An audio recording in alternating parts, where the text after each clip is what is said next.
you can probably tell behind me, my house is in desperate need of a clean. I have a toddler, I have 3 dogs. It's pretty much always in need of a clean. But my parents are going to come to stay for a few days, so it has to get cleaned up now. If you're in need of some cleaning motivation or you just want to judge my mess, keep watching. Figured I'd start with showing you what we're working with. So, pretty messy living room. And then I have just piles of things that need to be put away, including some laundry. Kitchen is not much better. Just haven't been as good the last few days about putting things away when we use them. And this is what happens. Stuff everywhere. The first thing I like to do is to write down all of the things that I hope to accomplish so that I can make a plan and nothing gets missed. Next, I like to start with lighting a candle so that by the time my house is clean, it also smells good. This one is Peace and Sand by DW Home. Before I can get started actually cleaning the house, I have to put away all of the clutter that has accumulated. I have a really bad habit of not wanting to put things back in their homes when I'm done with them. And so the first step anytime I'm doing any kind of cleaning in the house is always just to tidy up, to put things back where they belong so that I can get to actually cleaning the house. And by the time I've done that step, the house looks the way I want it to.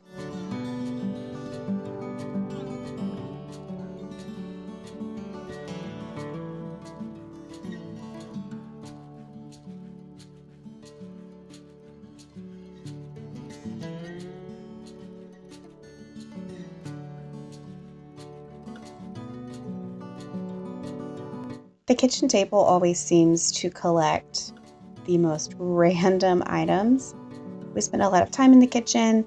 Joaquin likes to play with his toys at the table. Chris likes to draw there. And so there's always stuff just covering the surface. Sometimes it makes it hard to even eat dinner there.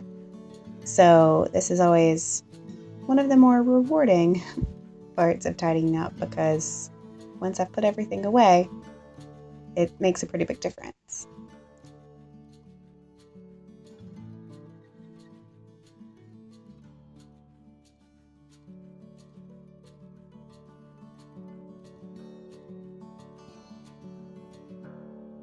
Next, I move on to getting rid of the clutter on the counters. And kind of like the kitchen table, this is one of the areas that feels the most rewarding once it's actually clean because I have a pretty open floor plan. And so I like to keep the countertops ideally clear of clutter and stuff that doesn't need to be there because it makes the whole house look cleaner. Next, I move on to spraying down the counters with an all-purpose spray. This time I'm using Lysol because I like to use something with a little bit of disinfectant. Just because, I'm always cooking here, I like to make sure that things are actually clean when I'm cooking on these surfaces. I wipe the stove down with the same Lysol spray.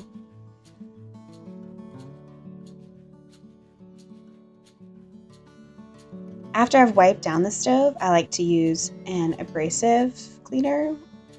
Here I'm using Barkeeper's Friend, and this just helps to get rid of those cooked on food messes that can sometimes be hard to get rid of with just a regular spray. And once you've used Barkeeper's Friend, you do have to wipe down the stove with just a wet rag to clean the abrasive off. Before I attack the dirty dishes, I need to put away the dishes that are already clean and are just waiting to be put back in their homes. Then I like to move on to loading the dishwasher with all the things that don't need to be hand washed so that I can run this while I'm cleaning other things and it all kind of finishes at the same time.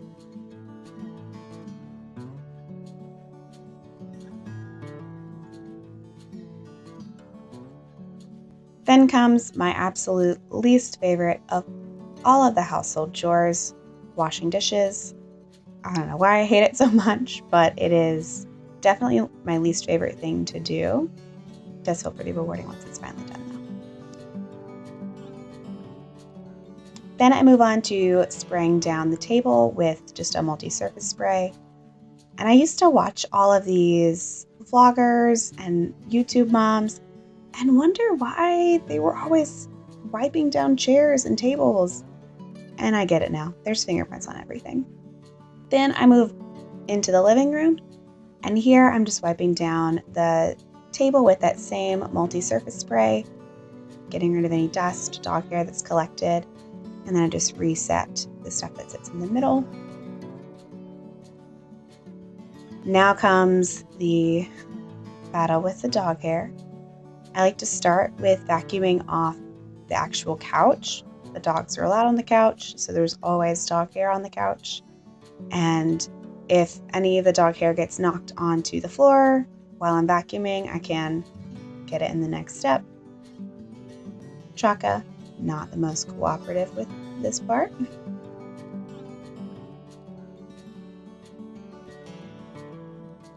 Finally, getting all the dog hair off the floor. It feels like this is a never-ending battle. And then I get to reset my living room, put all of the blankets and throw pillows back where they belong so that the house briefly looks like I actually want it to.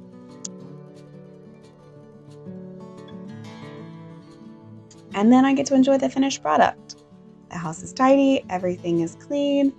It doesn't stay like this for long, but it is always nice while it lasts.